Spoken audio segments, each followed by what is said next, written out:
네, 여러분 안녕하십니까? 지금부터 디지털 커뮤니티 포럼 오후 세션을 시작하도록 하겠습니다.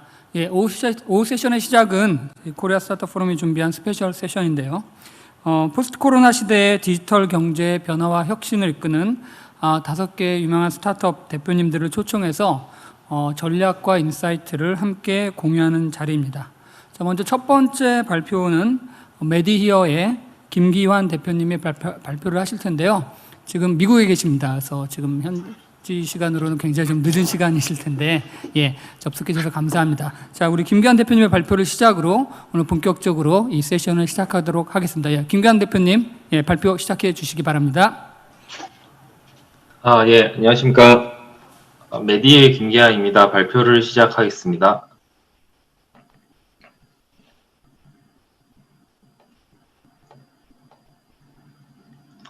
네, 저희 메디히어는 지금 미국과 한국에서 원격 진료 플랫폼 메디히어를 서비스하고 있습니다. 지금부터 메디히어에 대한 서비스 소개를 진행을 하겠습니다. 메디히어는 가정의학과 전문의가 1차 의료 분야에서 원격 진료를 정기구독 멤버십으로 제공하는 서비스를 미국을 중심으로 제공을 드리고 있습니다. 지금 미국에서는 이현지 가정의학과 전문의 분이 진행해주고 계시고 한국에서는 오승민, 조동영, 이재용 원장님께서 진행을 해주시고 계십니다. 저희 서비스는 주요 타겟 시장은 미국입니다. 무제한 원격 진료 및 처방 멤버십을 1년에 119불이라는 합리적인 가격에 미국의 한인분들과 기업분들에게 제공드리고 있습니다. 한국에서는 나만의 온라인 주치 멤버십을 연간 월에 10,000원 정도로 이제 개인 및 기업 고객에게 제공드리고 있고요. 코로나 시대에 대면 진료로 가는 게 부담이 가는 많은 고객분들이 사용해주고 계십니다. 저희 메디히어 원격 진료 멤버십에 대한 소개 영상을 보시겠습니다. 저희 메디히어 원격 진료 멤버십은 AI 문진 챗봇으로 예진과 문진을 진행을 하고 의사와 먼저 채팅 상담으로 연결이 됩니다. 화상 진료를 부담스러워하는 환자분들도 있기 때문에 먼저 채팅 진료로 연결을 드리고요. 필요시 화상 진료로 연결이 되는 구조로 되어 있습니다. 지금 미국과 한국 모두 동일한 프로세스로 서비스를 제공을 해드리고 있습니다. 저희 서비스는 한국어와 영어로 현재 진료를 진행을 하고 있으십니다. 네, 이런 방식으로 원격 진료 서비스를 진행을 하고 있습니다. 저희가 해결하려는 문제점은 이렇습니다. 저희 주요 타겟 시장인 미국을 중심으로 말씀을 드리겠습니다. 첫 번째는 미국의 높은 보험료와 의료비는 미국 안에서도 개인 파산원인 1위가 될 정도로 매우 비싼 게 현실입니다. 또 이러한 미국인 분들이 의료를 이용할 때는 디덕터블 피라는 환자 우선 부담금이 있고 이 부담이 점진적으로 증가하고 있고 또 미국인 분들이 1차 의료가 부족하고 의사를 만나기까지는 평균 24일을 소요되는 굉장히 많은 문제점이 있고 특히 미국에 저희가 타겟하는 한인분들 같은 경우에는 언어의 장벽으로 이제 영어로 증상을 설명하고 진료를 이해하기 어렵습니다. 그래서 미국에 계신 많은 분들이 아파도 돈과 시간과 언어의 장벽 때문에 참고 있는 경우가 굉장히 많았습니다. 저희는 1차 의료 분야에서 연속적인 원격 진료를 통해서 환자의 건강을 관리를 할 수 있는 것을 발견했습니다. 그래서 이를 통해서 환자들이 아플 때 병이 발병한 다음에 주치의가 가고 있는 환자들보다 조기 사망률이 19%나 낮출 수 있고 의료비를 33%나 절감을 할 수 있다는 것을 확인을 해서 현재는 이런 원격 진료 서비스를 1차 의료 분야에서 제공하는 것으로 진행을 하고 있습니다. 1차 의료는 우리나라에서 이제 가정의학과 전문의가 담당해 주고 계시고 미국에서는 주치, 즉 프라이머리 케어 피지션 분들이 담당해 주고 계시는데요. 대부분의 모든 질병의 1차 의료를 담당하고 있습니다. 특히 경증질환 치료, 만성질환 관리, 중증질환 조기 발견 및 연속적인 건강 관리가 가능한 상황입니다. 저희는 이렇게 가정의학과 전문의 혹 프라이머리 케어 피지션이 1차 의료 분야에서 무제한으로 원격 진료와 처방을 제공하는 멤버십을 1년에 119불이라는 합리적인 가격의 서비스를 한국어와 영어로 진행을 하고 있습니다. 뉴욕의 한인타운 이제 8분 거리에 있는 메디어 클리닉에서 의사 및 간호사분들이 메디어 전담 소속으로 원격 진료와 처방을 제공해드리고 있고요. 향후에는 대면 진료 및 건강검진까지 확대해 나갈 계획입니다. 메디어는 현재 원격 진료 멤버십 서비스에 AI 기술을 접목하여 최적화를 진행을 하고 있습니다. 멤버십 회원들이 누적되는 원격 진료 내용을 학습해서 의사의 투입 시간을 감소시키고 진료의 정확도와 효율성을 증가시키는 것이 목표입니다. 이러한 저희 원격 진료 멤버십 서비스는 크게 미국 시장과 한국 시장으로 들어가서 서비스를 확대해 나아가고 있습니다. 현재 미국 시장 같은 경우에는 이제 보험료와 의료비가 부담되는 저가 보험, 고용주 보험 혹은 무보험자를 타겟을 하고 있고요. 미국의 한인 시장을 진입한 다음에 미국 전역으로 확대해 나가는 것이 저희 목표입니다. 저희가 봤었을 때 이러한 미국 한인 시장은 굉장히 분리되어 있고 아이솔레이트 되어 있어서 블루오션이라고 판단하였습니다. 그렇지만은 이제 미국 전역으로 확대해 나가고자 하는 저희 목표를 세운 다음에 이 한인 시장에서 저희가 레슨을 하고 기술 경쟁력을 확보를 하여 미국 주류 시장으로 확대해 나가는 것을 목표로 하고 있습니다. 저희가 진입하는 시장은 텔라닥, 암멜, MD라이브의 시장이 아니라 멤버십 시장으로 지금 굉장히 빠르게 뜨고 있는 1차 의료 분야의 원격 진료 서비스 제공 업체로 진입할 계획입니다. 국내 시장에서는 이제 3월 달부터 한시적 허용이 된 다음에 메디어 원격 진료 플랫폼을 통해서 무료로 서비스를 제공을 드리고 있습니다. 현재까지도 제공을 드리고 있고요. 멤버십 이외의 플랫폼으로 현재 원격 진료 및 처방, 결제까지 완료해서 메디어에 대한 플랫폼 테스트를 완료를 한 상황이고요. 국내의 원격 진료 멤버십 서비스 같은 경우에는 이제 국내 가정의학과 전문의가 1차 의료 분야에서 이제 정기구독 멤버십 서비스를 기업 고객의 임직원 복지로 제공드리거나 또 나만의 온라인 주치의를 개인 고객분들한테 월 10,000원 정도에 제공해드리고 있습니다. 저희는 이제 코로나 시대를 맞아서 이제 원격 진료 필요성이 매우 증대되고 있는데 이를 통해서 원격 진료 및 처방 멤버십을 확대를 하고 이후에 대면 진료 및 건강검진, 환자 모니터링 기기까지 확대해 나갈 계획입니다. 또한 미국의 뉴욕의 한인분들을 중심으로 진행을 하면서 캘리포니아주 미국 전역으로 확대를 하고 한국인 한인 시장에서 미국 전역으로 확대해 나가는 것이 저희 목표입니다. 저희는 이러한 다양한 생활 속에서 지금 차, 그리고 스마트폰, 웨어러블, 모니터링 기기까지 모두가 결합된 종합적인 원격 진료 중심의 메디컬 컨시어지 플랫폼이 되는 것이 목표입니다. 다수의 협력 업체분들이 저희와 함께 해주시고 있으시며 네, 지금 빠르게 성장하고자 노력을 하고 있습니다. 마지막으로 이제 원격 진료에 대해서 어떠한 패스트 컴퍼니의 CEO가 한 말이 있는데요. 가벼운 질환으로 병원에 직접 진료를 받으러 간다는 것이 나중에는 비디오 대여점에 간다는 것처럼 어색하게 느껴질 때가 온다고 생각합니다. 그렇지만은 저희는 이제 이러한 원격 진료 멤버십 서비스를 통해서 이제 포스트 코로나 시대에 조금이나마 미국의 한인분들과 이제 한국에 있는 한국인분들에게 도움이 되는 서비스를 제공드리고자 노력하겠습니다. 네. 네, 제 발표는 여기까지입니다. 네, 김규환 대표님 발표 감사드립니다. 아마 오늘 그 세션을 보고 계신 많은 분들께서 또 메디어의 서비스가 어떤 서비스인지 잘 인지하셨을 것 같고요. 특별히 코로나 시대에 또 맞는 그런 또 혁신적인 그런 또 의료 서비스로 앞으로도 계속 화이팅 하시고 성장하시기를 바라겠습니다. 자, 다음 순서로 넘어가도록 할 텐데요.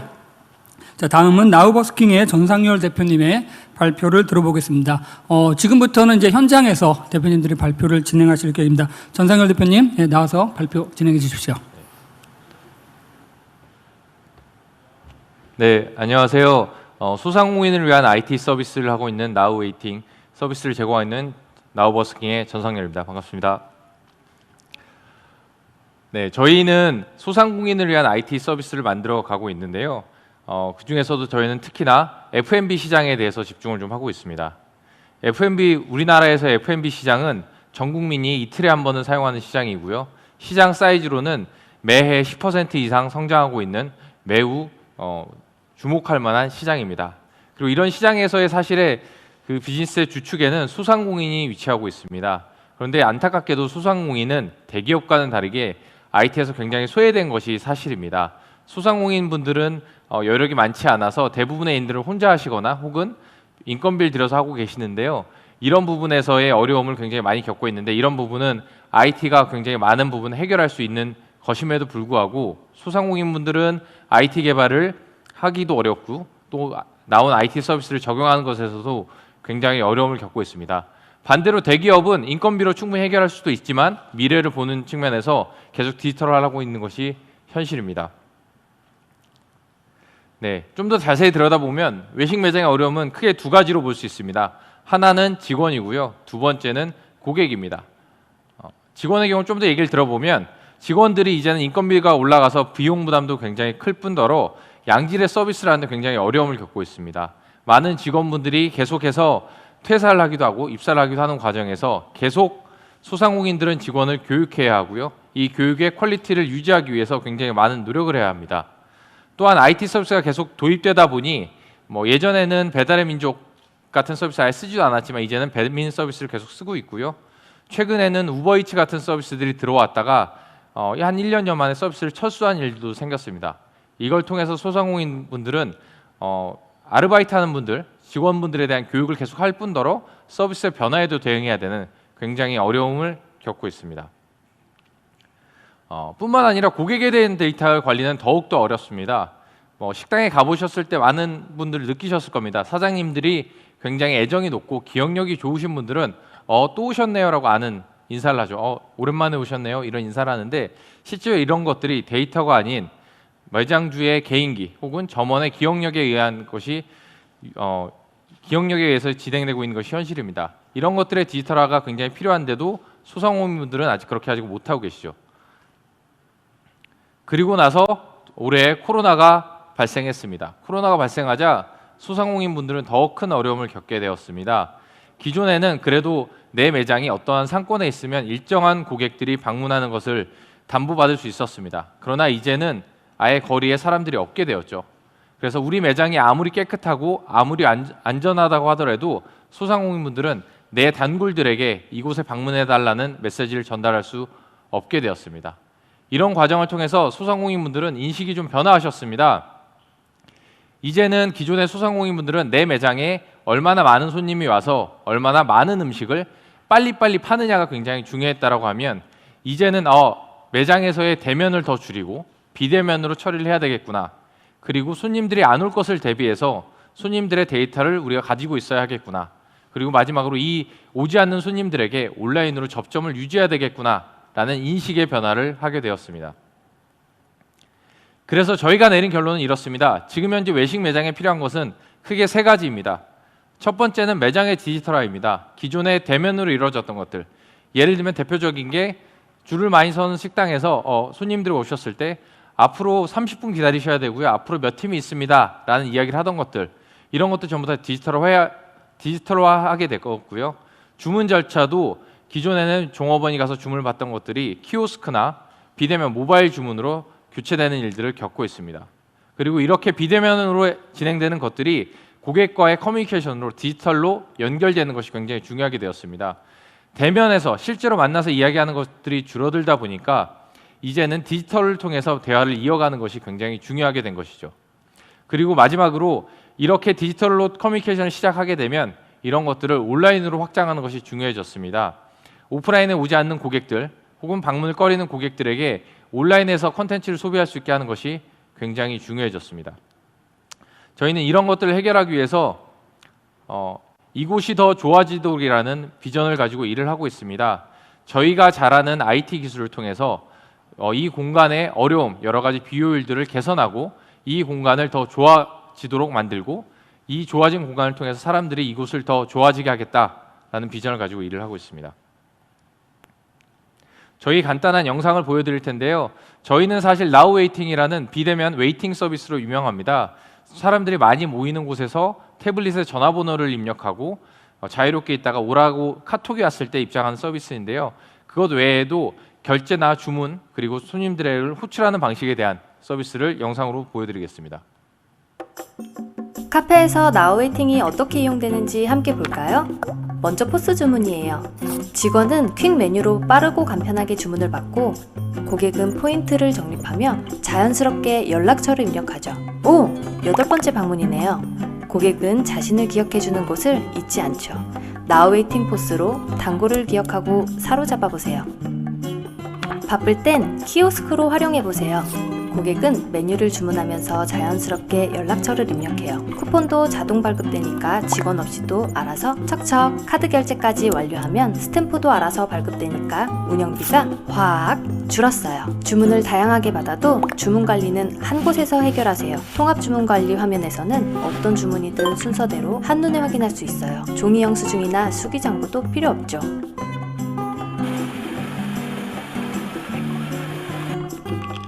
메뉴를 준비하고 있으면 고객은 매장의 카카오톡 채널을 둘러보면서 자연스럽게 채널을 추가해요. 이제 친구가 된 고객에게 종종 소식을 전하거나 선물을 주는 게 가능해지죠. 준비가 완료됐으면 KDS 화면의 버튼 하나로 고객을 호출하세요. 고객은 DID 음성 안내를 받을 수도 있고 카카오톡으로 픽업 알림톡을 받을 수도 있어요. 참 쉽죠? 이후 주문은 카카오톡 챗봇 주문으로 받을 수 있어요. 매장의 카카오톡 채널로 들어가서 원클릭으로 슉 순식간에 결제가 가능하죠. 방문 전 미리 주문하고 바로 픽업하면 모두의 시간을 절약할 수 있어요. 오늘의 매출을 확인해 볼까요? 고객의 주문부터 결제, 적립, 호출까지 나우웨이팅으로 다 해결되니까 모든 내용이 데이터로 저장돼요. 오늘의 실시간 매출은 물론 단골 고객과 신규 고객 비중, 상품별 매출 현황을 알 수 있어요. 우리 매장은 단골 비중이 많네요. 나우웨이팅 CRM을 통해 고객에게 감사의 마음을 선물해보세요. 선물을 받은 고객은 매장을 더욱 사랑하게 되죠. 이렇게 매장에 팬이 생기는 거예요. 우리 매장에는 어떤 서비스가 필요할까요? 소상공인을 위한 IT 서비스 나우웨이팅에서 지금 상담 받아보세요. 네, 영상에서 굉장히 많은 이야기를 다루었습니다. 보셨으면 이해하실 수 있을 텐데요. 첫 번째, 소상공인 매장이지만 주문 채널이 굉장히 다양화되어 있습니다. 대면에서 주문을 할 수도 있고요. 비대면 키오스크나 모바일로도 주문할 수 있습니다. 그리고 이렇게 다양한 주문 채널들을 통해서 들어온 주문들은 하나의 화면에서 관리가 되고요. 손님을 부를 때 역시도 대면으로 부르는 것이 아니라 모바일을 통해서 손님을 호출하고 이렇게 쌓인 데이터들은 전부 다 고객의 데이터가 되고 매장주가 고객을 기억하고 고객을 챙기는 데 활용되게 됩니다. 네. 보시는 것처럼 나우웨이팅은 매장의 고객 데이터, 오프라인에서 일어나는 데이터를 모으고 데이터 경영을 도와주는 도구입니다. 저희 뜻에 동참해 주신 많은 매장분들이 저희 서비스를 쓰고 계십니다.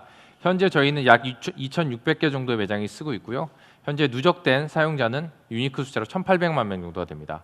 그리고 매해 약 20억 이상의 거래를 주관하고 있습니다. 이런 매장들은 보시는 것처럼 방문 데이터, 주문 데이터, 결제 데이터 등등의 계속 데이터를 쌓고 있고요. 이런 데이터를 통해서 그냥 단순히 데이터를 쌓는 것으로 끝나는 것이 아니라 고객과의 디지털 접점을 가져가고 있습니다. 저희는 앱이 없는 카카오톡 기반의 서비스인데요. 카톡을 통해서 방문, 주문 결제 데이터들을 처리하는 과정에서 계속 고객과 커뮤니케이션을 하게 되고요. 이를 통해서 자연스럽게 매장은 고객과의 디지털 접점을 가져갈 수 있게 됩니다. 이렇게 쌓인 고객들에 대한 데이터는 저희가 고객을 자동 분류해서 처리하고 있습니다. 고객을 매장주들이 다양하게 분류하는 게 굉장히 어렵기 때문에 신규부터 단골 고객까지 다양하게 분류해서 그분들에 맞춘 케어 프로그램을 가동시키고 있습니다. 대표적인 예시들을 보여드릴 텐데요. 웨이팅 시간을 상위 300분을 정리를 해서 선물을 한다거나 혹은 방문 횟수를 나눠서 선물을 한다거나 아니면 메뉴의 제조 시간이 평소보다 오래 걸린 고객들, 오래 기다렸을 고객에게 선물하는 등을 통해서 저희는 고객을 케어하고 있고요. 이런 고객들의 방문율은 작게는 30%에서 높게는 70%까지 발생하고 있습니다.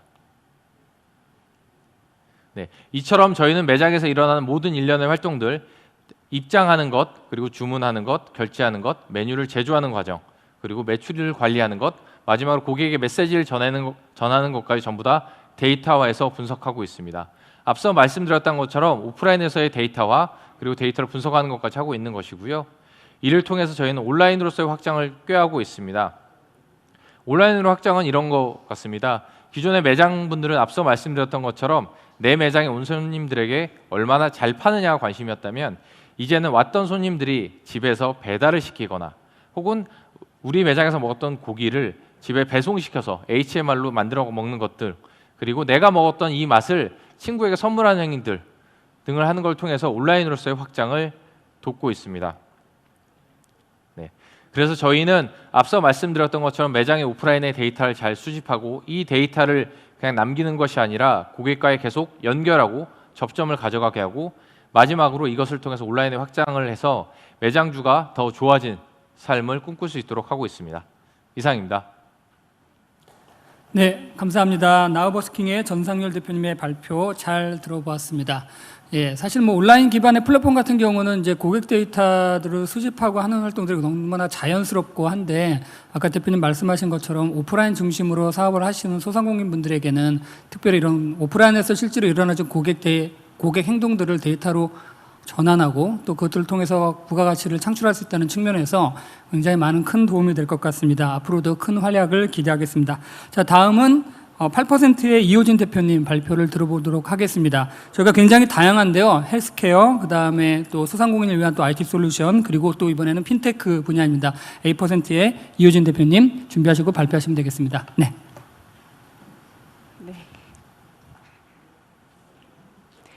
네, 안녕하세요. 발표를 맡은 8% 이효진입니다.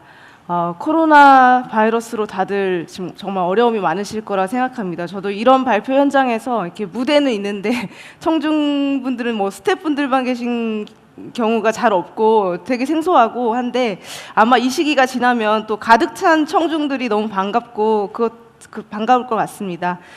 저는 오늘 이제 언테크 금융의 확산 가속화라는 주제로 저희 8% 사례와 함께 좀 말씀드리도록 하겠습니다. 목차처럼 저희 8% 소개를 좀 드리고 또 코로나 기간 동안 이제 금융시장에서는 어떤 트렌드 변화가 있었는지 그리고 저희 8% 이제 어떻게 그 트렌드 변화를 극복하고 있는지 그리고 이제 포스트 코로나 시대에 좀 저희가 변화에 신경 써야 되는 부분들은 무엇이 있는지 설명드리도록 하겠습니다. 네, 8%는 80조 원의 중금리 대출 시장을 개척했습니다. 사실 기존 금융기관에는 좀 문제가 있었습니다. 고금리 대출과 저금리 대출로 이렇게 양분화가 심각했었는데요. 저희가 이제 자료를 보면은 2010년부터 15년까지는 고금리 대출이 매우 많았습니다. 2016년부터 이제 좀 중금리 대출이 저희 8%가 등장하면서 이제 중금리 대출이 많이 증가했음에도 불구하고 2017년 말 기준으로 이제 저축은행의 그 가계 신용 대출 중에서 20% 이상의 고금리 대출 비중이 71%였습니다. 그래서 저희 8%와 또 다른 이제 기타 중금리 대출을 혁신하는 그런 기업들의 그 성장과 그리고 정부의 이제 중금리 대출 활성화 정책에 의해서 중금리 대출이 많이 성장했습니다. 그래서 2019년 말에는 중금리 대출 비중이 뭐 50% 이상으로 저축은행 가계 신용 대출에서 성장을 했습니다. 그런데 자세히 보면요, 2017년 말이나 2019년 말이나 20% 이상의 고금리 대출 비중의 잔액이 전혀 줄지 않았습니다. 한마디로 고금리를 쓰고 계신 분들은 여전히 많이 계시고 전혀 줄지 않았다는 것입니다. 8%는 이러한 고금리 대출 문제를 해결하기 위해서 P2P 방식을 금융에 최초로 도입을 했습니다. 그래서 저희는 온라인에서 대출자랑 투자자를 효율적으로 연결을 하고 또 중금리 특화된 신용평가 모델을 탑재해서 대출 모객, 심사, 그다음에 계약, 대출 재원의 조달, 운용까지 굉장히 운영의 효율을 극대화해서 고객들의 금리를 낮춰주는 서비스를 하고 있습니다. 빠르게 성장해서 저희가 중금리 개인신용대출 1위의 이제 사업자로 지금 자리매김하고 있고요. 그리고 대출 신청액으로 이때까지 25조 원, 누적해서 저희가 3,200억을 거래하고 94만 명의 가입 회원을 유치할 정도로 빠르게 성장하고 있습니다. 이런 빠른 성장 뒤에는 이제 자동화된 플랫폼이 뒷받침하고 있습니다. 저희가 월에 한 600만 건의 상환 지급을 자동으로 처리하고 있고 대출 실행도 월 1000건을 자동으로 처리하고 있어서 이제 앞으로의 더 큰 성장에 그 IT적인 기반이 마련되어 있는 상황입니다. 저희 업에서 지금 가장 큰 하도는 핀테크 내에서도 저희 P2P 금융업에서 가장 큰 하도는 이제 법의 시행입니다.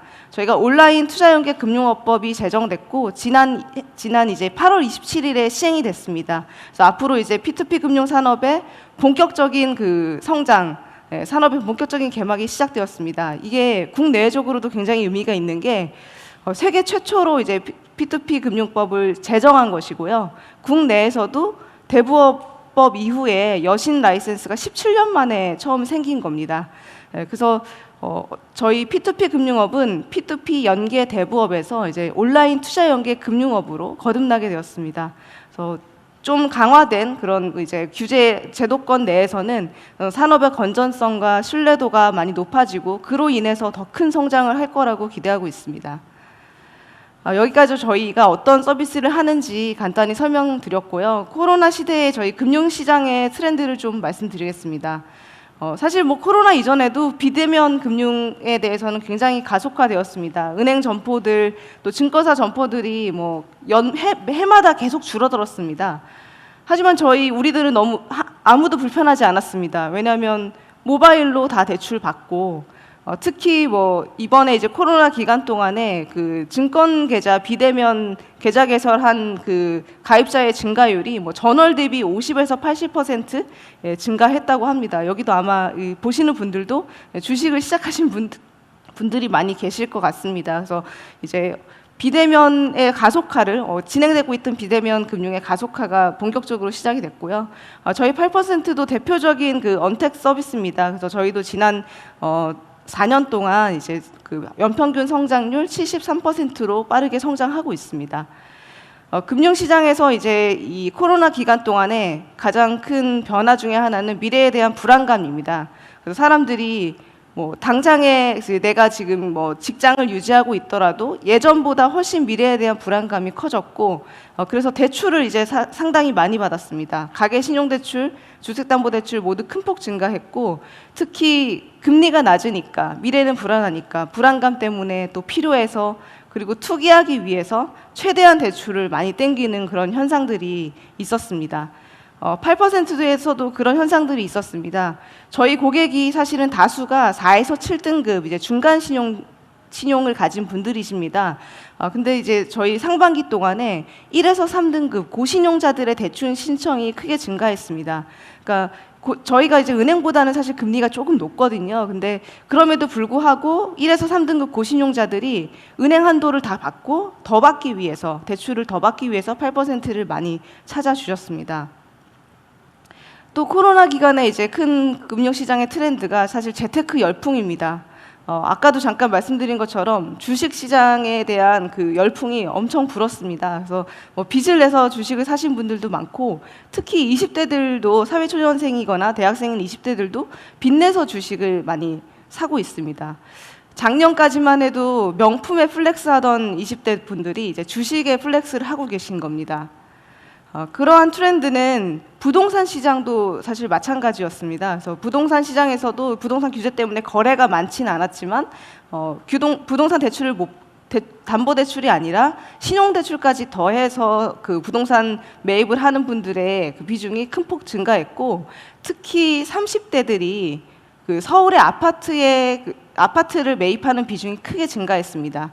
그러니까 이번이 아니면 내 집 마련을 못할 것 같다는 그런 불안감이 아마 이러한 이제 트렌드로 나타난 것 같습니다. 이렇게 이제 투자 시장의 트렌드가 많이 변해서 저희 8%도 상품의 혁신으로 여기 시장 변화에 대응하고 있습니다. 그래서 기존의 상품보다 좀 장점을 더 강화한 저희가 예치금 금고라는 혁신 상품을 지난 7월에 내놨습니다. 예치금 금고는 어떤 특성을 가지고 있냐면 세 가지 특성을 갖고 있는데, 첫 번째는 손실 스트레스가 매우 낮습니다. 두 번째는 모바일로 간편하게 클릭 몇 번으로 투자할 수 있습니다. 세 번째는 이제 언제든지 출금 신청이 가능합니다. 그 대신 일반 이제 P2P 시장의 기대 수익률보다 훨씬 낮은 3에서 4%의 그런 상품으로 저희가 내놨습니다. 왜냐하면 이 코로나 기간 동안에 투자 트렌드는 크게 두 가지였는데, 첫 번째는 업사이드 포텐셜이 매우 큰 자산에 베팅을 하는 쪽으로 이동을 하거나, 왜냐하면 현금 자산의 가치가 너무 약해졌으니까요. 두 번째는 유동성을 확보할 수 있는 자산에 이제 예치를 하거나, 그래서 뭐 주식 시장에 지금 대기 자금이 50조 이상이 된다고 하잖아요. 그런 식으로 뭐 업사이드 포텐셜이냐 유동성이냐로 좀 많이 트렌드가 금세 전환이 됐었습니다. 코로나 기간 동안. 그래서 저희는 후자인 유동성을 확보할 수 있는 상품에 주력을 해서 이 상품을 개발했고, 지금 현재는 베타 서비스를 출시한 상황입니다. 그래서 선착순 500분한테 개인당 한도 200만 원으로 저희가 이제 팔았고, 총 한도 10억 원을 저희가 그 1시간 만에 계좌 개설을 완판했습니다. 그리고 그 계좌 개설한 이후에도 이용 금액이 꾸준하게 증가하고 있습니다. 그래서 저희가 이 상품이 지금 코로나 시대에 가장 적합한 상품이라고 판단하고, 정상 서비스, 베타 서비스 이후에 정상 서비스를 준비하고 있어서 곧 선보일 수 있을 것 같습니다. 지금까지는 이제 코로나 기간 동안에 금융시장에는 어떤 트렌드 변화가 있었는지, 그리고 8%가 거기에 트렌드 변화에 맞는 혁신 상품으로 여기에 대응하고 있다는 그런 사례를 좀 말씀드렸습니다. 포스트 코로나가 과연 있을까 싶은데요. 위드 코로나라는 얘기가 더 와닿는 요즘입니다. 근데 포스트 코로나 시대에 저희가 이제 어떻게 변할 것인가 크게 두 가지를 말씀드리겠습니다. 너무나 잘 아는 얘기인데 디지털화랑 탈중개화입니다. 그래서 디지털화는 사실 많이 되고 있었습니다. 뭐 갑자기 나온 얘기는 아닌데, 아직도 이제 오프라인 기반인 그런 금융 시장에 오프라인 기반이 건재한 영역이 있었습니다. 예를 들면 뭐 모집인 채널, 보험 모집인, 뭐 대출 모집인, 그 다음에 WM 센터, PB 센터 같은 경우는 오프라인이 굉장히 중요했었는데, 코로나로 인해서 그마저도 이제 그 온라인으로 디지털화로 가속화되거나, 아니면 P2P 방식, 중개인을 아예 끼지 않고 직접 거래하는 P2P 방식으로 많이 바뀌고 있습니다. 그래서 이러한 이제 디지털화 탈중개화에서 제휴가 굉장히 중요합니다. 디지털로 다 연결돼 있어야지 고객들을 이제 만날 수 있게 되는 것입니다. 그래서 8% 같은 경우는 뭐 간편 송금, 그다음에 자산관리 앱 등 국내 가장 대표적인 핀테크 플랫폼들과도 제휴하고 있고, 그리고 인터넷 전문은행에 저희가 설립 주주로 참여해서 또 제휴하고 있습니다. 뿐만 아니라 기존 은행과도 필요한 서비스를 API를 저희가 공동 개발해서 성공적인 그런 제휴 모델을 저희가 보이고 있습니다. 뿐만 아니라 온라인 투자 연계 금융업이 이제 시행이 되면은 기관 투자자의 유치가 저희 산업에 매우 중요하게 됩니다. 기관 투자자들이 이제 P2P에 그 어떤 투자자로 참여할 수 있는 법적 기반이 마련되어 있습니다. 실제로 해외 미국 같은 경우는 P2P 산업이 훨씬 앞서 있는데 전체 비중의 80%가 기관 투자자들이 참여하고 있습니다. 아마 국내에도 이런 트렌드가 이후에 이제 발생하지 않을까 싶습니다. 마지막으로 이제 금융 회사들에도 핀테크 회사들에도 스마트워크 체제가 전면 도입되는 그런 게 이제 확산이 될 겁니다. 8%도 그 코로나 기간 동안에 저희가 순환 재택근무를 확대해서 실시를 했고, 또 여기 보이는 이제 슬랙, 줌, 트렐로, 컴플런스, 잔디 같은 다양한 협업 툴을 이용해서 저희가 이용해서 이제 업무를 했습니다. 예전에도 그렇게 했었는데, 사실 화상 미팅을 많이 하진 않았는데 화상 미팅이 해보니까 충분히 가능하다는 걸 발견하고, 이제 아마 코로나가 끝나도 이게 계속되지 않을까 싶습니다. 뿐만 아니라 핀테크 회사뿐만 아니라 금융 회사들이 이때까지 재택근무하는 건 상상할 수가 없었거든요. 진짜 코로나가 아니었으면은 뭐 IT 회사들은 재택근무를 많이 했지만 금융 회사들은 재택근무를 절대 안 했을 텐데, 코로나 때 어쩔 수 없이 해보니까 가능하다는 것을 발견하게 돼서 금융 회사의 일하는 방식도 많이 변화가 되지 않을까 싶습니다. 아직 하나 이제 풀어야 되는 문제가, 금융회사 같은 경우는 망분리를 해야 됩니다. 그 전자금융 고객님들의 정보랑 자산과 정보를 보호하기 위해서 일반 외부망과 분리된 내부망을 사용해야 되는 그런 특성이 있어서 재택근무가 상당히 어려운 부분이 있는데 스마트 워크가 어려운 부분이 있는데 저희 여기서 이제 보시는 분들 중에서 이게 굉장히 좋은 사업 기회라고 생각하거든요. 금융회사들의 이 망분리를 고객님들의 그 정보의 보호와 우리 임직원들의 건강을 함께 할 수 있는 그런 스마트 워크 시스템이 있으면 저희 8%는 쓸 생각이 있고 아마 금융회사도 많이 쓰실 거니까 관심이 있으신 분들은 도전해 보셔도 좋을 것 같습니다. 네, 이상으로 저희 금융시장에서 언택트 금융에 대한 가속화와 8% 사례에 대해서 말씀드렸습니다. 매우 어려운 시기인데 뭐 정부, 기관, 금융회사, 뭐 대기업, 스타트업 모두 각자 자기가 할 수 있는 그런 최대한 노력들을 해서 슬기롭게 모두 잘 헤쳐나갔으면 좋겠습니다. 건강하십시오. 감사합니다. 네, 이효진 대표님 발표 감사드립니다. 예, A%의 그 P2P 금융에 대한 사업의 구체적인 내용뿐만 아니라 또 현재 금융업에서 화두가 되고 있는 망분리의 얘기까지 아주 폭넓은 발표 너무나 잘 들었습니다. 자, 다음은 AI 분야의 또 스타트업인데요. 예, 포티투마르의 김동환 대표님의 발표를 들어보시겠습니다. 예, 김동환 대표님 나오셔서 발표 바로 진행해 주시면 되겠습니다. 예, 나오십시오. 네, 안녕하세요. 포티투마루 김동환입니다. 제가 오늘 말씀드릴 내용은 포스트 코로나 시대의 비대면 비즈니스 전략인데요. 뭐 거창하게 전략까지는 아니더라도 일단 저희가 실제 지금 비대면 또는 재택근무하면서 발생하는 문제들을 해소하기 위해서 필드에 적용하고 있는 상용 사례 중심으로 설명을 드리겠습니다. 네, 우선 저희 팀에 대해서 소개를 드리자면은 저희는 한 20여 년 정도 검색 포털에서 검색 중심으로 개발과 비즈니스를 했었고요. 최근에 나온 딥러닝이라고 하는 인공지능 기술을 접목을 해서 자연어 처리에 기반을 해서 사용자의 질의 의도를 정확하게 이해를 하고 정형뿐만 아니라 비정형 데이터까지 저희가 핸들링을 해서 우리가 원하는 정답만 바로바로 찾아줄 수 있는 QA라고 하는 퀘스천 앤서링 플랫폼을 개발을 하고 있습니다. 기술적으로는 저희가 글로벌 레코드를 좀 가지고 있는데요. 여기 아래에 나오는 것처럼 뭐 구글 AI라든지 MS, IBM, 또 CMU나 토론토 같은 학교에서 참여를 하고 있는 글로벌 컴피티션이 있습니다. 글로벌 기계독해 경진대회가 있는데 거기에서 저희가 구글 AI 팀하고 공동 1위를 함으로써 기술적으로는 글로벌에서도 저희 기술력을 입증을 했었고요. 제가 유럽 최대 엑셀러레이터인 텍스타 런던 프로그램에 선정되고 투자를 유치를 했었고 독일 상공회의소의 이노베이션 어워즈 수상 등을 통해서 제가 국내뿐만 아니라 유럽 쪽 시장에 진출을 하고 있고요. 사실 지금 포스트 코로나 시대에 대해서 제가 말씀을 드리고 있습니다만 저희도 해외 사업을 추진하다 보니까 코로나의 영향을 좀 상대적으로 받았습니다. 이제 제가 유럽 쪽에 출장 가서 움직이고 하는 부분들이 아무래도 좀 제약이 있다 보니까 그래서 최근에는 저희가 뭐 동남아 쪽도 마찬가지이긴 하지만 핀테크 중심으로 해서 지금 싱가포르를 시작으로 해서 동남아 쪽으로도 비즈니스 시장 진출을 추진하고 있습니다. 저희는 이제 저희가 가지고 있는 원천 기술들을 특정 분야 한 군데만 적용하기보다는 여기 보시는 것처럼 다양한 산업 분야로 적용을 하고 있고요. 전자통신, 조선해양부터 해서 금융 쪽, 자동차 쪽, 또 콜센터나 커머스 이런 쪽으로 지속적으로 확장하는 작업들을 진행을 하고 있습니다. 네, 다들 뭐 아시는 것처럼 코로나로 인해서 지금 재택근무가 많이 이루어지고 있고 또 특히 비대면 서비스들이 많이 이루어지고 있고요. 뭐 이전에도 그런 류의 것들이 없었던 건 아니지만 양적으로 급속하게 평창을 하고 있습니다.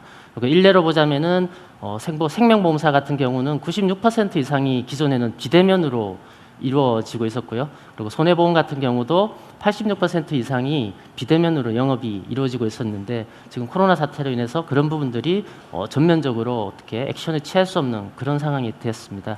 그러다 보니까 비대면 관련된 협업 툴이라든지 또는 다양한 분야에서 고객 서비스 쪽으로도 기술적인 발전들이 이루어지고 있고요. 특히 IT 기술 중심으로 해서 이런 부분들에 대한 지원들이 계속 이루어지고 있습니다. 가까운 예로 보자면은 여기 지금 계시는 분들도 뭐 해당되실 수 있는데요. 이거 확진자라는 건 아니고 그 코로나가 지역 내에 감염이 발생하게 되면은 제일 먼저 하는 게 1339에 질본에 전화를 해서 물어본다든지 또는 지역 보건소에 전화를 해서 내가 검사를 받으러 가야 되는 건지 또는 뭐 자가격리를 하게 되면은 어떻게 해야 되는 건지 이런 부분들을 문의하게 되는데요. 지역 내에 감염자가 한 분이라도 생기면은 해당 보건소에 전화가 폭주를 하게 됩니다. 그러면 전화 통화조차 어려워지고 정작 검사 받으러 가야 되거나 또는 기저질환이 있으신 분들이 전화 연결이 안 돼서 바로바로 이렇게 즉각적으로 조치를 못 취하는 그런 안타까운 상황들이 발생을 하게 되는데요. 이제 그런 부분들을 해소하기 위해서 이제 저희가 뭐 어떻게 보면 사회공헌 차원에서 올 상반기 때 만들었던 게 인공지능 기술 기반으로 이런 부분들에 대한 코로나에 대한 질의에 대한 응답을 할 수 있는 챗봇 서비스를 만들었었고요. 이런 부분을 통해서 뭐 콜센터나 질본으로 몰리는 상담을 줄이고 말씀드렸던 기저질환자나 실제로 그 검진을 받아야 되는 분들이 바로바로 대응할 수 있게끔 하는 그런 효과도 있었습니다. 오늘 제가 상용 비즈니스 사례로 중심으로 말씀을 드릴 건데요. 저희가 비대면 시대에 또 재택 근무하는 시대에 접근하고 있는 쪽은 크게 보면은 여기 나와 있는 세 가지라고 볼 수 있습니다.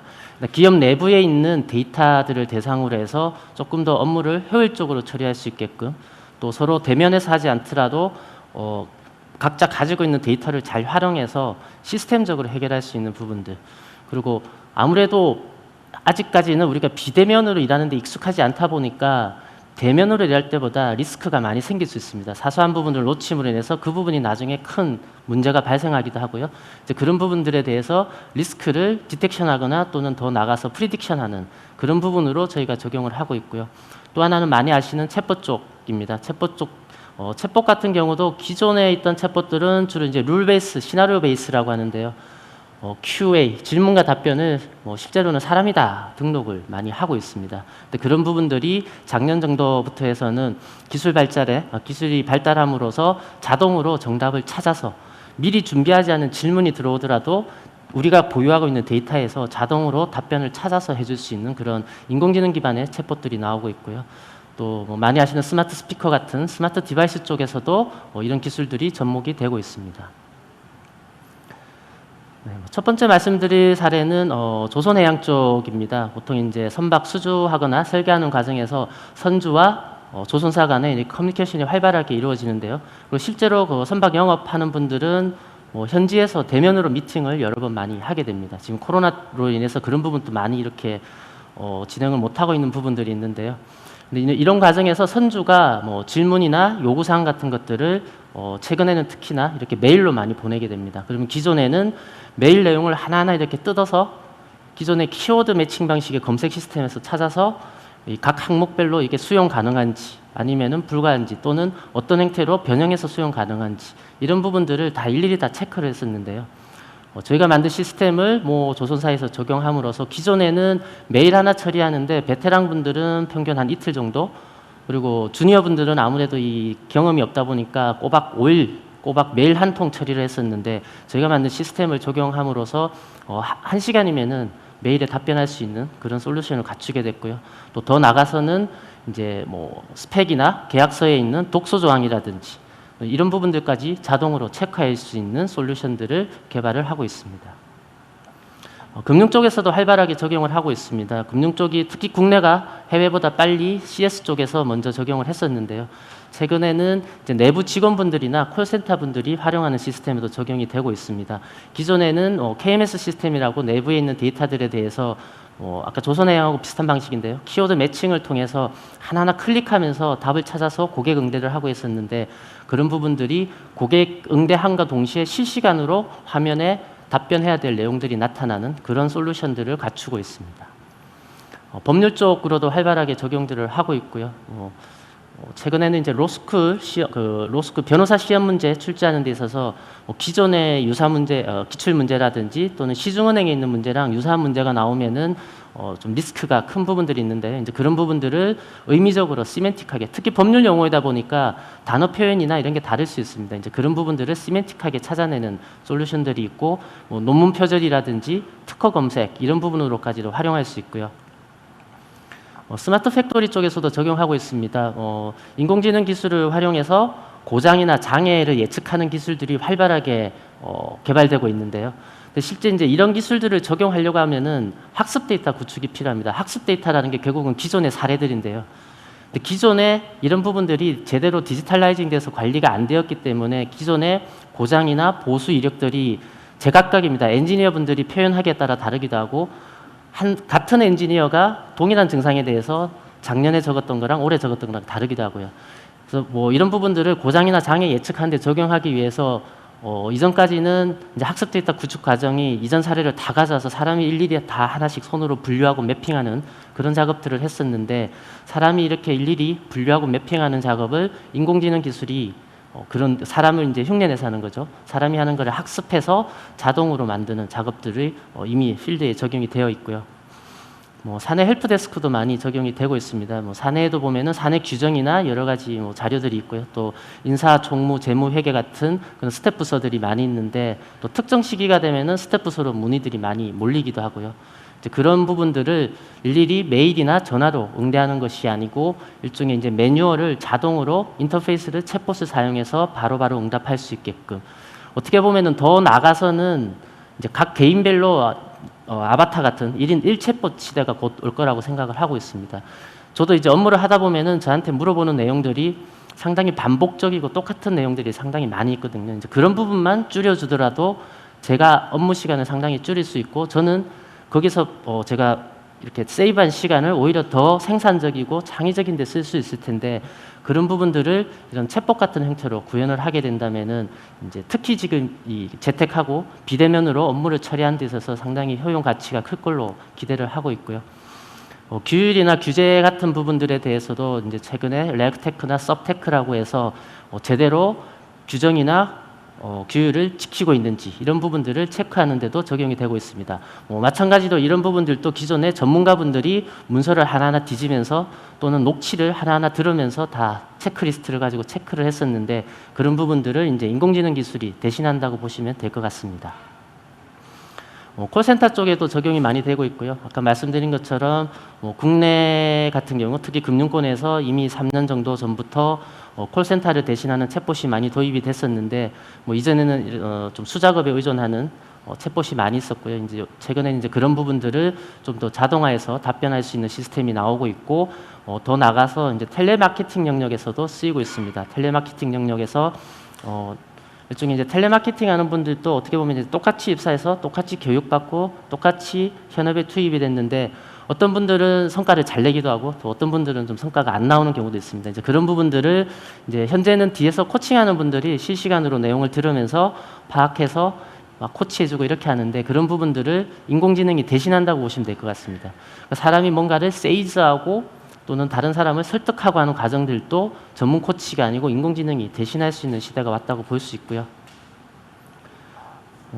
그런 과정에서 이렇게 불안전 판매 같은 것들도 금융권에서는 최근에 또 국내도 좀 이슈가 됐었죠. 불안전 판매라든지 표준 스크립트를 제대로 지키고 있는지 이런 부분들을 문서 내에서 찾아내기도 하고 또는 이제 고객과의 대화 내용을 자동으로 분석해서 찾아내는 기술들이 적용이 되고 있습니다. 자금 세탁 쪽에도 쓰이고 있고요. 자금 세탁 같은 경우도 개인이나 법인이 자금 세탁하는 것도 있지만 이란이나 북한처럼 국가 간의 무역 거래에서 자금 세탁 같은 경우는 좀 국제적으로도 좀 이슈가 될 수 있습니다. 심한 경우에는 국가 간에 거의 몇 조 단위로 벌금이나 이렇게 페널티를 먹이기도 하는데요. 이제 그런 부분들도 기존에는 이제 베테랑 분들이 관련된 서류들을 하나씩 보다가 이상 징후가 발견되면은 또 더 들어가서 문서 가져와서 막 찾아내고 근데 사실 그렇게 하다 보면은 시간이 막 한 달씩, 두 달씩 걸리기도 하고 그러면은 이미 해당 사건은 종료돼 버리고 이미 사건이 일어난 이후에 발견하고 이런 부분들이 있는데 그런 것들을 이제 인공지능 기술을 통해서 자동으로 찾아내고 사전에 미리 디텍션 하는 부분들에 대한 개발들이 이루어지고 있습니다.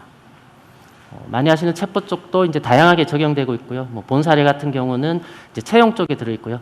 채용 시스템 같은 경우도 보통 이제 대기업 같은 경우에는 채용 시즌이 되면은 인사 쪽으로 문의가 폭주하게 됩니다. 그래서 외부 인력들을 또 쓰기도 하고 내부에서 사실 인력을 차출해서 교육시켜서 쓰기도 하는데 그런 부분들을 챗봇을 통해서 상당 부분 해소를 했었고요. 세무 쪽도 마찬가지죠. 연말정산이나 또 종합소득세처럼 특정 기간에 몰리는 부분들을 챗봇을 통해서 상당 부분 해소를 하고 있습니다. 네, 여기 보시는 사례 같은 경우는 모 통신사에 적용한 사례인데요. 단순하게 이제 고객 응대 CS, 고객 문의에 대한 응대가 아니고 기존에는 홈페이지나 또는 이제 그 고객센터에서 콜센터에서 스마트폰이나 이제 요금제를 판매하던 서비스였습니다. 이 부분을 저희가 이제 다양한 기능을 접목한 챗봇으로 대체를 했고요. 챗봇을 도입한 이후에 인바운드로 들어오는 콜센터로 들어오는 이제 콜이 5분의 1로 20% 수준으로 줄어드는 효과가 있었습니다. 그리고 로보틱스 분야에도 이제 활발하게 적용이 되고 있고요. 뭐 보시는 이제 뭐 소프트뱅크의 페퍼라든지 뭐 국내 같은 경우도 한컴 로보틱스의 토키 같은 곳에도 이런 기술들이 적용이 되고 있고요. 단순 대화를 넘어서서 질문하면은 답변하는 그런 솔루션들이 적용되고 있습니다. 뭐 한컴 로보틱스의 토키 같은 경우는 이렇게 아이들하고 동화책을 읽어주고 동화책에 대해서 이제 그 선생님하고 질문 답변하듯이 이제 질문 답변하고 이 로봇이 실제로 거기에 대한 아이들이 한 질문에 대한 답변을 미리 준비하는 게 아니고 실시간으로 동화책 내용에서 찾아서 주는 그런 솔루션으로 되어 있고요. 뭐 많이 아시는 스마트 스피커라든지 또 키즈워치에도 이제 이런 류의 기술과 솔루션들이 적용이 되고 있습니다. 그리고 커넥티드 카 쪽으로도 이제 확장되고 있고요. 이제 본 사례 같은 경우는 저희가 이제 싱가포르에서 한 프로젝트인데 이제 시승할 때 보면은 이제 보통 옆에 딜러분들이 앉아 있는데 그 딜러분 대신에 일종의 이제 스피커 달린 디스플레이 달린 스피커죠. 그래서 AI 어시스턴트를 두고 이 어시스턴트가 설명을 해주고 또 궁금한 게 있어서 질문하면은 실시간으로 답변을 찾아주고요. 실제로 지금 코로나 사태로 인해서 자동차 업계에서도 자동차 시승을 못해서 혼자서 시승하거나 하는 경우들이 있는데 이런 부분들이 그런 부분들을 상당히 많이 대체하고 지원해 줄 수 있을 걸로 기대를 하고 있습니다. 네, 제가 준비한 자료는 여기까지고요. 좀 제가 뭐 가능하면은 다양한 산업 분야에서 다양한 사례들을 많이 말씀드리고 싶어서 좀 이렇게 뎁스 있게 말씀드리지는 못했었는데 혹시 뭐 좀 추가로 더 궁금한 사항이 있으시면은 뭐 저희 회사 공식 홈페이지나 또는 여기 아래 나와 있는 제 개인 계정으로 메일 주시면은 어쩔 수 없이 언택트로 해야 될 수도 있지만 성심성의껏 답변 드리도록 하겠습니다. 네, 경청해 주셔서 감사합니다. 네, 감사합니다. 42마르의 김동환 대표님이셨습니다. 그 발표하시는 동안에 이제 뭐 이렇게 그 시청자분들께서도 이제 막 이런 질문들을 주셨어요.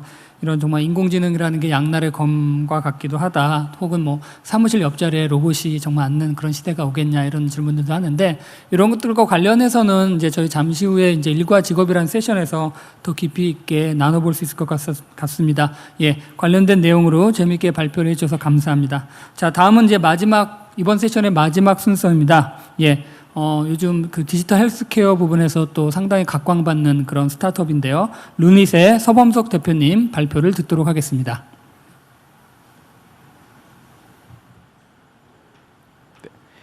안녕하세요. 반갑습니다, 여러분. 가정의학과 전문의이자 루닛의 대표를 맡고 있는 서범석입니다. 루닛은 의료 AI 솔루션을 만들고 있는 회사인데요. 저희가 2013년도에 설립이 됐는데 그때 저희가 인공지능을 전문으로 하는 석박사생들이 모여서 만든 스타트업인데 이런 기술을 어느 분야에 적용할지에 대해서 좀 고민을 많이 했었어요. 그래서 뭐 패션 쪽도 좀 잠깐 했었다가 결국에는 우리의 기술력을 최대한 인정받을 수 있고 최대한 가치를 많이 창출해낼 수 있는 그런 산업에 집중을 하고자 해서 의료 쪽을 선택을 했고요. 의료 쪽의 질환들이 정말 다양한데요.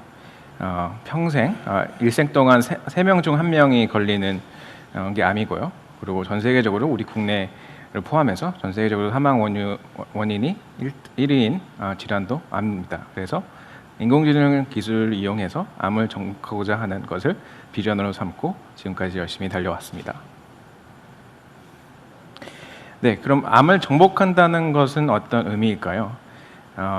사실 문제를 풀고자 하는 게 어렵기 때문에 그렇지 사실은 매우 간단합니다. 두 가지가 있는데요.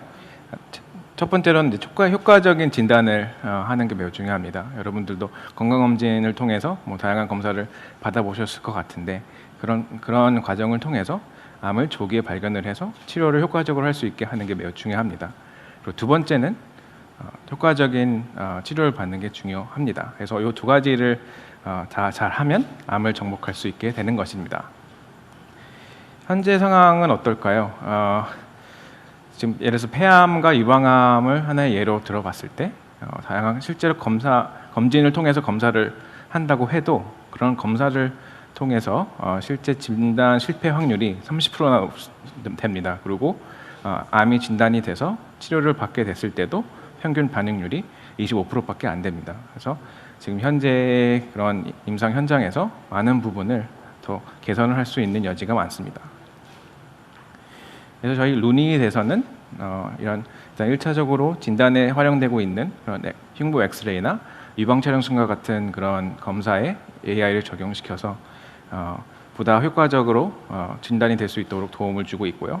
그래서 결론으로 지금 현재 상황에서는 50%의 안암 환자가 보다 조기에 진단이 될 수 있도록 해주고 있습니다. 두 번째로는 다양한 의료 데이터에 인공지능을 적용을 시켜서 암 치료에 대한 그 반응 예측을 정확히 해줌으로써 어떤 환자들이 어떤 치료제를 받아야 될지를 추천을 잘 정확히 해줌으로써 보다 더 효과적인 치료를 할 수 있게끔 해주는데요. 면역항암제 쪽에서 추가로 50%의 암 환자를 더 추천해 줌으로써 생존율을 높이고 있습니다. 네, 이런 저희의 그런 비전을 위해서 저는 그동안 지속적으로 세계적인 수준의 인공지능 기술을 발전시키기 위해서 노력해왔습니다. CB 인사이트에서 세계 100대 AI 회사 중 하나로 국내 유일하게 선정이 된 바 있고 최근에는 다보스 포럼으로 유명한 세계 경제 포럼에서 테크놀로지 분야 대표 기업으로 국내 유일하게 선정이 된 바 있습니다.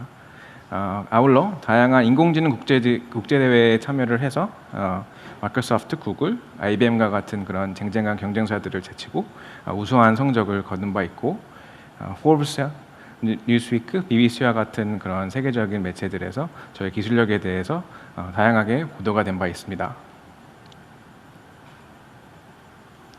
네.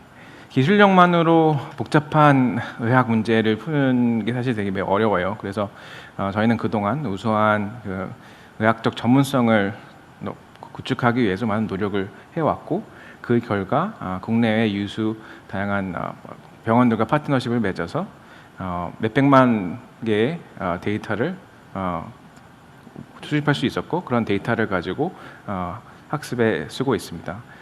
그리고 이제 그런 식으로 이제 인공지능 제품을 개발을 한 이후에 그런 인공지능이 임상에서 쓰였을 때 얼마나 효과적으로 쓰일 수 있는지에 대해서도 다양한 임상 시험을 통해서 입증을 한 바 있습니다. 그래서 AI로 루닛이 어떤 식으로 암의 효과적인 진단을 하고 있는지를 좀 알려드리고자 합니다. 인공지능으로 저희는 의사의 판독 성능을 향상을 시킵니다. 이게 일단 기본적인 핵심이고요. 앞서 이제 그래프에서 보시는 것처럼 저희 임상 시험을 통해서 입증한 자료인데요. 흉부 X선 그리고 유방 촬영술에 루닛의 인공지능을 적용시켰을 때 인공지능의 판독 성능과 전문의들의 판독 성능을 비교했을 때 인공지능의 판독 성능이 보다 높다는 것을 입증을 했고 제일 중요한 거는 전문의들이 루닛의 인공지능을 사용해서 판독을 했을 때 그의 판독 성능이 또 많이 올라간다는 것을 입증을 한 바 있습니다. 그래서 이런 의사들의 판독 성능을 올리게 됐을 때 암의 진단에 있어서는 결국 암의 조기 진단을 가능하게 할 수 있다는 게 제일 중요한 포인트입니다. 여기 증례를 하나 보여드리면서 설명을 드리도록 하겠습니다. 여기 이제 나와 있는 증례에서는 2016년도에 54세 남자 환자 한 분이 3기 폐암으로 진단을 받은 바 있었는데 이 환자는 3년 전부터 매년 같은 병원에서 엑스레이 촬영을 했음에도 불구하고 과거에는 엑스레이에서는 정상으로 판독이 돼서 진단과 치료가 되지 않았는데요. 저희 루닛 인사이트를 적용시켜 봤더니 3년 전에 있던 엑스레이에서도 폐암을 검출해낼 수 있었습니다. 이 환자가 만약 루닛의 인공지능을 사용했더라면 3년 전에 폐암으로 진단이 될 수 있었을 거고 그렇게 됐더라면 아마도 완치가 됐었을 것입니다. 이게 바로 루닛이 추구하는 유료 혁신입니다. 한 작년부터 실제로 상업화를 진행을 했고요. 전 세계 다양한 국가에서 실제로 의료 현장에서 쓰이고 있습니다. 지금 유료 고객 수로는 병원 기준으로 130곳 이상이 되고, 그다음에 이제 그 실제 의료 현장에서 흔하게 쓰이고 있는 의료기기에 탑재가 되어서 의사들이 편하게 쓰고 있습니다. 그래서 저희가 GE 헬스케어나 후지필름과 같은 세계적인 그런 의료기기 회사들과 같이 협업을 하고 있고요. 네. 네, 저희가 주로 지금까지 암의 진단과 치료에 대해서 저희 인공지능 기술을 적용을 시켜왔는데, 이번 코로나 사태에서는 코로나 관련해서 진단에 대해서 기여를 할 수 있도록 솔루션을 개발을 하고 제공을 하고 있는데요. 저희 엑스레이 제품에는 사실 폐암 외에도 총 10가지의 질환을 검출을 하는데, 이 중에 폐렴이 있어요. 여기서 이제 코로나 바이러스에 의한 폐렴에 대해서 추가적으로 학습을 시켜서 출시를 하였습니다. 네. 지금 현재 코로나 진단 과정을 보시면 증상이 있어서 이제 검사를 받으러 병원에 내원을 하게 되면 PCR이라는 검사를 받게 되는데요. 이 PCR 검사가 이제 확진 검사이고요.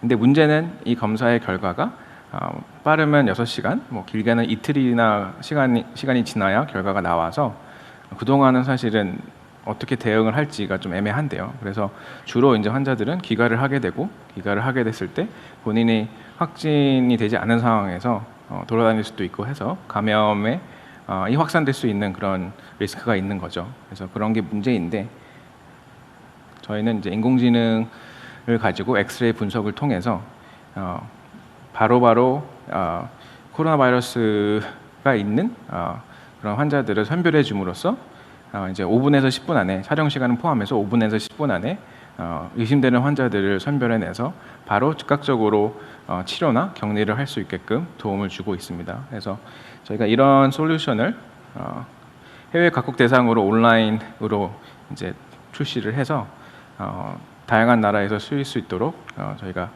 진행을 하고 있고, 그 결과 정말 다양한 나라에서 실제 코로나 바이러스의 진단 의료 현장에서 쓰이고 있습니다. 네. 특히 이제 우리나라보다 훨씬 더 그 코로나 바이러스 발생자 수가 훨씬 더 많은 그런 나라에서는 이제 의료 인력의 그런 부족 상황이 매우 심각한데요. 그런 나라에서 특히 큰 가치를 내고 있습니다. 네, 마지막으로는 저희 루닛이 AI를 통해서 어떻게 효과적인 치료를 해내게 할 수 있도록 하는지 알려드리도록 하겠습니다. 암의 진단에 있어서 먼저 엑스레이나 그런 이제 검사를 통해서 먼저 검진을 하고 검출을 해내고, CT나 다양한 다른 검사를 통해서 정밀 검사를 통해서 궁극적으로는 조직 검사라는 걸 하게 되는데요. 그런 조직 검사를 통해서 실제 이 환자가 암인지 아닌지를 확진을 하게 됩니다. 이 조직 검사의 데이터는 사실 매우 복잡하고 분석하기가 어려워서 지금 현재 병리과 선생님들이 보시고 있는데, 워낙 복잡해서 이 환자가 암인지 아닌지 정도만 이제 판별을 할 수 있지 그 이상의 분석은 할 수 없습니다. 그래서 이런 복잡한 조직 슬라이드 데이터에 인공지능을 적용을 시켜서 특정 치료제에 반응을 할지 안 할지에 대해서 정확하게 예측해주는 그런 솔루션을 개발을 하였습니다. 아직 상용화되지는 않았고 연구 단계에 있는데, 지금 연구 결과의 핵심을 좀 보여드리자면, 기존에는 이제 100명 중 42명만 면역 항암제에 반응을 해서 투약을 하게 되는데, 저희 루닛의 인공지능 검사를 하게 되면 보다 정확하게 반응을 예측할 수 있어서 42명이 아닌 100명 중 62명의 환자한테 면역 항암제 치료제를 투약할 수 있게 됩니다. 그래서 환자 입장에서는 사실 폐암에 걸렸을 때 제일 효과가 좋다고 알려진 면역 항암제에 대한 치료를 받고 싶은데, 보다 더 많은 환자들이 그런 혜택을 받을 수 있도록 해주는 것입니다. 네, 저희가 지금까지는 뭐 엑스레이나 유방 촬영술이나 뭐 조직 슬라이드 데이터와 같은 그런 거에 한정해서 AI 솔루션들을 개발을 해왔는데요. 앞으로는 계속 확장을 해서 암의 진단과 치료에 관련된 모든 데이터에 대해서 AI를 적용시켜서 그걸 모두 종합적으로 분석을 해서 보다 정확한 진단과 치료가 될 수 있게끔 하는 게 저희의 목표이고, 궁극적으로는 그래서 그게 진단과 치료가 개인별로 맞춤형으로 가능하게 된 그런 날이 올 거라고 생각을 합니다. 네. 경청해 주셔서 감사합니다. 예, 루닛의 서범석 대표님의 발표 감사드립니다. 예, 인공지능을 통한 의료 혁신의 미래가 참 정말 되게 밝아 보이는데요. 예, 앞으로도 또 많은 성장과 활약을 기대하겠습니다. 자, 이번 세션을 통해서 여러 스타트업들이 최근에 생겨나고 있는 여러 가지 팬데믹으로 인한 다양한 환경 가운데서 어떠한 그런 혁신적인 아이디어와 전략으로 이 위기들을 타개해 나가고 있는지에 대해서 아주 구체적으로 설명을 잘 들었는데요. 자, 이제 오후 세션으로 넘어가게 될 텐데, 오후 세션부터 이제 본격적으로 2부를 시작합니다. 또 한 번의 기조 연설과 이제 2번의 세션이 있을 예정인데요. 저희 스튜디오 안에 좀 내부를 좀 정리를 해야 돼서 지금부터 약 한 10분 정도만 저에게 시간을 주시면 제가 여기를 정리를 하고 그리고 바로 기조 연설로 진행을 하면서 시작을 하도록 하겠습니다. 여러분들 계속 여기서 채널 고정해 주시고 딴 데 가지 마시고 조금만 기다려 주시면 감사하겠습니다.